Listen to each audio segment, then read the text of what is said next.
চতুর্থ শ্রেণী হিন্দু ধর্ম শিক্ষা। তো আজকে আমরা সমাধান করব। এই যে দেখো চতুর্থ অধ্যায়ের প্রথম পরিচ্ছেদ, পৃষ্ঠা নাম্বার হচ্ছে 56। তো চতুর্থ অধ্যায়ে প্রথম পরিচ্ছেদে যতগুলো ভিডিও মানে কাজের ভিডিও বা প্রশ্ন আছে সবকিছু একটা ভিডিওতে দেখাবো। তারপরে সমাধান করব হচ্ছে এই যে 60 পৃষ্ঠার এইগুলো। তারপরে দেখাবো হচ্ছে এই যে 61 পৃষ্ঠার টিক চিহ্ন এবং প্রশ্ন।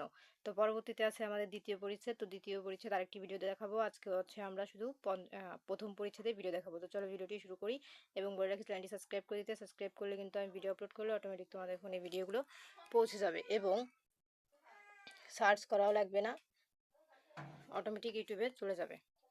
তো চলো আমরা ভিডিওটি শুরু করি। এই যে দেখো এখানে কি লেখা আছে এবং ভিডিওটি শুরু করার আগে বলে রাখি আমার ইউটিউবের বায়োতে কিন্তু আমার আরেকটি ইউটিউবের লিঙ্ক এবং আমার ফেসবুক পেজের লিঙ্ক দেওয়া আছে। তো এখানে ফেসবুক পেজটা ফলো করে দিয়ে আমাকে সরাসরি কথা বলতে পারো ফেসবুক পেজে মেসেজ দিয়ে, এবং আমার ইউটিউবের লিঙ্ক আরেকটা দেওয়া আছে, ওইখানেও শিক্ষামূলক এই ধরনের ভিডিও আপলোড করা হয়। ওই চ্যানেলটি সবাই সাবস্ক্রাইব করে দিও। তো দেখো এখানে আমাদের কি লেখা আছে, তোমাদের জানা কয়েকটি হিন্দু ধর্মগ্রন্থের নাম লেখো। এই যে হিন্দু ধর্মগ্রন্থ, তো আমাদের জানা মতে হিন্দু ধর্মগ্রন্থের নামগুলো আমরা এর মধ্যে লিখে দিব। তো চলো উত্তরটি দেখে নেই। এই যে দেখো হিন্দু ধর্মগ্রন্থের নাম, এই যে বেদ, তারপরে মহাভারত, রামায়ণ, উপনিষদ, শ্রী শ্রী চণ্ডী, শ্রীমদ্ ভগবত গীতা। তো এই ছিল আমাদের সমাধান। তো দেখো আমাদের এটা কমপ্লিট। তো চলে যাব আমরা পরবর্তী পৃষ্ঠায়। তো দেখো পরবর্তী পৃষ্ঠা আমাদের কি আছে, এই যে আমরা স্ক্রল করে নিচে চলে যাই। এই যে দেখো আমাদের পরবর্তী, দেখো এটা হচ্ছে পৃষ্ঠা নাম্বার 60। তো 60 পৃষ্ঠায় দেখো আমাদের আরো একটি কাজ আছে। এখানে বলেছে উপনিষদের মূল কথা নিচের ঘরে লিখো। মানে উপনিষদ যে আমাদের একটা ধর্মগ্রন্থ আছে, ওই ধর্মগ্রন্থে আমাদের মূল কথাগুলো কি কি সেগুলো আমরা এর মধ্যে লিখবো। তো চলো আমরা উত্তরটি দেখে নিই। এই যে দেখো আমাদের উত্তরটি, ঠিক আছে। এই দেখো উপনিষদের মূল কথা নিচের ঘরে লেখা হলো। এটা কিন্তু অনেক ছোট করে লেখা আছে, তোমরা পুরোটাই লিখে দিবা।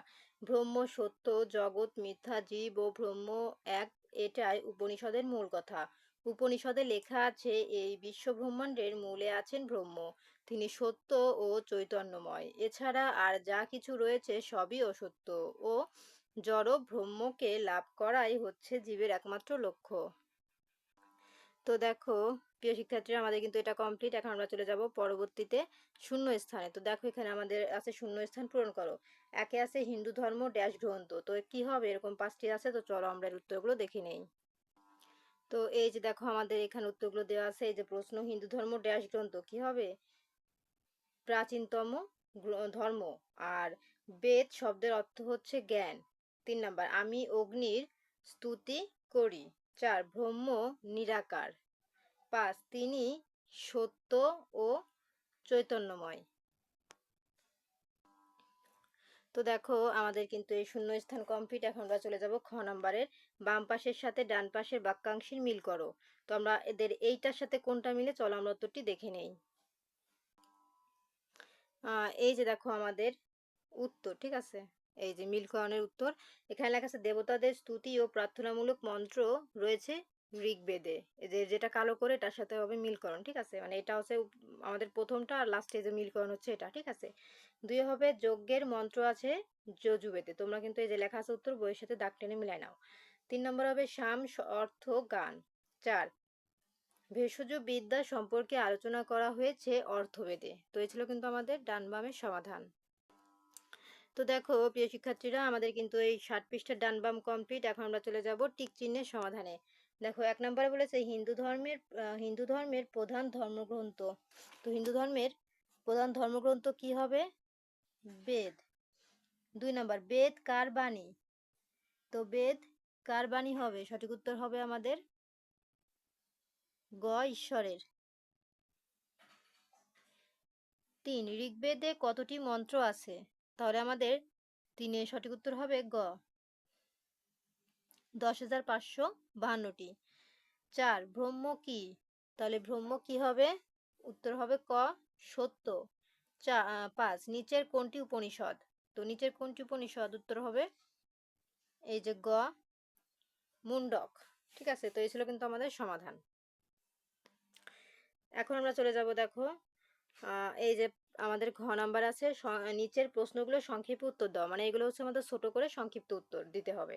তো একে বলেছে বেদ কাকে বলে, কত প্রকার ও কি কি। তো চলো আমরা এর উত্তরগুলো দেখে নিই। 1 থেকে 3টি প্রশ্ন আছে, দেখে নিই। এই যে দেখো আমাদের প্রশ্ন, বেদ কাকে বলে, কত প্রকার ও কি কি। উত্তর, বেদ শব্দের অর্থ জ্ঞান। এই যে বেদ কাকে বলে, এই যে আমাদের কাকে বলে এটা দিয়েছে। দেখো প্রশ্ন আছে 1 2 3টা, মানে একটা প্রশ্নের মধ্যে 3টা প্রশ্ন বানাইছে, তাহলে আমরা একটা উত্তর এটা দিলাম। আর কত প্রকার, এই যে জ্ঞান রাশি অবগত হলে মানুষের চতুর্বজ্ঞ ধর্ম অর্থ কাম ও মোক্ষ তাই লাভ করে। তাই বেদ, বেদ কত প্রকারে, দেখো তাই বেদ। আর বেদ কত প্রকার হবে, হচ্ছে বেদ 4 প্রকার। আর এই যে কি কি, এই দেখো উত্তর, যথা ঋগ্বেদ, সামবেদ, যজুর্বেদ ও অথর্ববেদ। তারপর দেখো আমাদের 2 নম্বর প্রশ্নে কি আছে, যজুর্বেদ কাকে বলে।